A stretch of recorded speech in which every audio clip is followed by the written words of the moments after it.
আসসালামু আলাইকুম ভিউয়ার্স, আজকে আপনাদের মধুপুর গড়ে নিয়ে আসছি। এটা মূলত টাঙ্গাইল ময়মনসিংহ মহাসড়ক।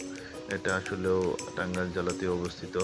এটা প্রায় 10 কিলোমিটার রাস্তা জুড়ে এরকম মনোরম দৃশ্য জুড়ে বয়ে গিয়েছে, চোখ জুড়ানো একটি দৃশ্য। এখানেও কিন্তু অভয়ারণ্য হিসাবে বানরগুলো অবাধেই বিচরণ করে। অনেক ধরনের পশু পাখি আছে এখানে, এবং এখানে সাপ, পাখিরা এবং বানর, বিশেষ করে বানর এবং হরিণও আগে দেখা যেত, এখন কিন্তু নাই। এটা টাঙ্গাইল জেলার মধ্যে অবস্থিত।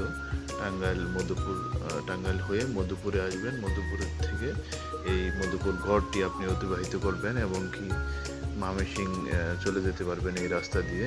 বন্ধুরা, খুব মনোরম একটি পরিবেশ, চারিদিকে খুবই গজারি বন এবং লাল সবুজ, লাল মাটি এবং সবুজ গাছপালায় আসলে মনোমুগ্ধকর একটি পরিবেশ। বন্ধুরা, না দেখলে আসলেও মিস করবেন, মনে হচ্ছে যেন বান্দরবন, রাঙ্গামাটি সাজেকে এসেছি।